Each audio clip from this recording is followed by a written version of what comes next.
아프리카 최대 호수인 빅토리아 호수. 이곳 주민들은 어업을 통해 생계를 이어가고 있습니다. 그런데 이 바다 같은 호수에 날씨 예보 시스템이 없어서 매년 많은 사람들이 목숨을 잃었다는데요. 최근 빅토리아 호수의 날씨를 예측하는 조기 경보 시스템이 구축돼 재산이나 인명 피해가 줄었다고 합니다. 오늘 날씨학 개론에서는 이와 관련된 이야기에 대해 알아보도록 하겠습니다. K웨더 반기성 센터장과 함께합니다. 어서 오십시오. 안녕하세요. 네, 안녕하세요. 아프리카는 탄소 배출량이 세계에서 가장 적은 대륙이지만 기후온난화로 인한 피해는 또 가장 심각하게 받고 있는 곳이라고 들었습니다. 참 역설적인데요. 아프리카의 기후 재앙 얼마나 심각한 수준인가요? 최근에 이제 2년 동안 발생한 재난을 갖다 좀 한번 살펴보면 말이죠. 아프리카 남부 지역에는 수십 년 만에 닥친 대가뭄으로 아주 엄청난 기근이 발생을 했죠. 네. 유엔에서는 1,100만 명이 넘는 아프리카 남부 거주민들의 식량 부족을 경고하고 나섰고요. 예. 또한 세계에서 가장 가난한 나라가 니제르입니다. 니제리의 분쟁이나 식량 위기로 수많은 실향 및 또 기근이 닥쳤고요. 특히 인도양 다이폴로 만들어진 대홍수가 아프리카 동부 지역을 강타하면서 이 지역의 피해는 정말 심각했습니다. 예. 남수단이 90만 명, 에티오피아가 57만 명, 수단이 34만 6천 명, 소말리아 54만 7천 명의 심각한 난민이 발생했는데 우리가 여기서 좀 알아야 되는 게 우리나라 이재민하고는 그렇게 생각하시면 안 됩니다. 그 정도. 여기 난민이라 아무것도 없는 겁니다. 그냥 그렇군요. 길거리는 내던져지는 겁니다. 네. 우리나라 같은 경우는 태풍 피해가 있더라도 뭐 체육관을 가든 학교를 가든 이렇게 국가에서 케어를 해주는데 그렇죠. 저런 나라들은 거의 케어를 못 해줍니다. 그러니까 비참한 거죠. 또 스몰된 가축과 농경지 파괴되는 운송 인프라로 식량 가격이 폭등하면서 정말 엄청난 기아가 발생하고 있고요. 예. 그리고 70년 만에 대재앙이라고 불리는 메뚜기떼로 인해서 소말리아는 국가 비상사태를 선포했고요. 동아프리카, 중동 남부, 파키스탄, 인도, 중국까지 메뚜기떼가 피해를 주었었죠. 보이는 저 그림은 2021년 2월 현재 메뚜기가 위치한 곳으로 아직도 아프리카와 중동 지역으로 메뚜기떼가 아주 많이 분포가 되어 있습니다. 예. 네.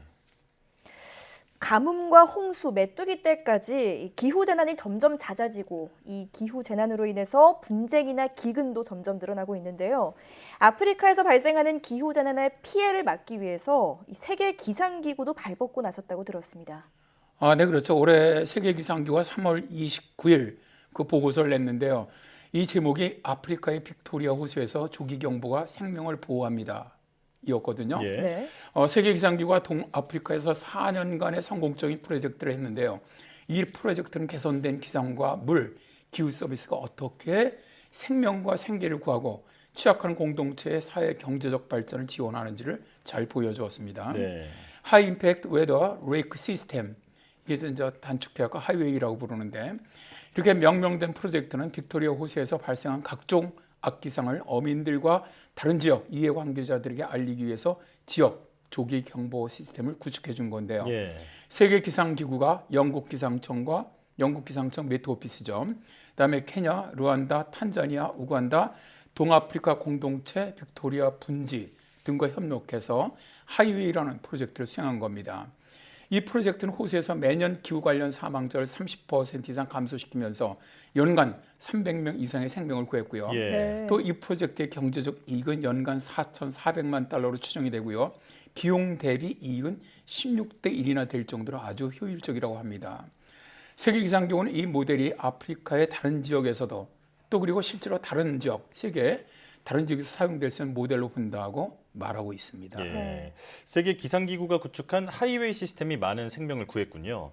그런데 빅토리아 호수가 어떤 곳이길래 이렇게 따로 예보 시스템까지 필요할까 궁금하거든요. 이게 어떤 곳입니까?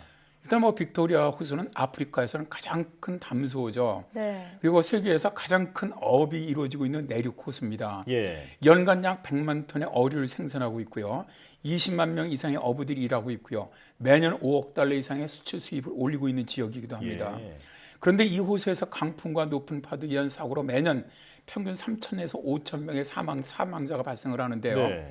이 프로젝트 이전에는 호수에서 어업에 종사하거나 또 항행하는 사람들의 안전을 위한 조기 경보 시스템이 없었어요. 예. 네. 따라서 빠른 조기 경보의 필요성은 빅토리아 호수의 물을 기록적인 수준으로 끌어올리는 폭우로 인해서 주민들이 알게 되었는데요. 그 후 이어진 홍수는 케냐, 탄자니아, 우간다 분지에 사는 20만 명 이상의 사람들을 미리 대피시킬 수 있었습니다. 예. 말씀을 들어보니 하이웨이 프로젝트를 통해서 이 빅토리아 호수 근처 주민들에게 아주 큰 도움이 될 것 같다라는 생각이 드는데요. 하이웨이 프로젝트 현재 어떻게 진행되고 있습니까? 일단 뭐 빅토리아 호수 전체를 아우르는 해양 예보들이 영어 또 그 지역 언어로 매일 2번씩 발표가 되고 있습니다. 예. 호수로 나가기 전에 안전을 보장하기 위해 라디오, 소셜 메시지, 애플리케이션을 통해서 악기상 경고를 전파를 하고 있고요. 동아프리카 기상 데이터 품질을 감시하기 위해서 케냐 기상부와 탄자니아 기상청이 공동으로 지역 세계 기상기구 통합지구 관측 시스템 센터를 설립을 했습니다. 또 빅토리아 호수에 향상된 최신 관측 장비를 통해서 정확한 기상 예보를 전파하고 있죠. 예, 이 지역에 큰 도움이 되겠는데요. 이렇게 성공적인 시스템을 구축하고 유지하기까지는 많은 나라의 도움이 있었을 것 같습니다. 어떤가요? 네, 그렇죠. 하이웨이 이 프로젝트의 많은 파트너들, 실제로 이 아프리카 같은 데는 거의 재정적인 것이 너무나 약하기 때문에 예. 이 파트너들이 많이 도와줘야 되거든요. 그래서 파트너들은 다른 많은 국가라든가 후원단체의 투자를 요망하고 있고요. 또 동아프리카 6개의 나라는 세계 기상국의 정보 시스템을 통한 데이터 이용, 또 기상 데이터 공유를 위한 지역 협력을 증대하기로 약속을 했습니다. 예. 그리고 이제 이 6개 나라는 각자의 정부에서 지속적인 투자 자금을 확보하기 위한 노력을 하기로도 동의를 했고요. 자, 이제 앞으로 미래는 기후변화로 더욱 심각한 기후재앙이 빈발할 것으로 예상되는데 좀 세계 기상기구가 주도를 해서 아프리카의 지역 주민들에게 도움이 되는 프로젝트를 하는 것은 인명 및 재산 피해를 줄이는 데 많은 도움이 될 것으로 보입니다. 예. 더 이상 날씨 정보가 부족하거나 없어서 이 소중한 생명을 잃는 일은 없어야 할 텐데요. 이 하이웨이 프로젝트가 빈곤한 지역에서 일어나는 안전사고와 빈곤을 퇴치하는 데 큰 역할을 할 수 있길 바랍니다. 지금까지 K웨더 반기성 센터장과 함께했습니다. 오늘 말씀 잘 들었습니다. 네, 고맙습니다.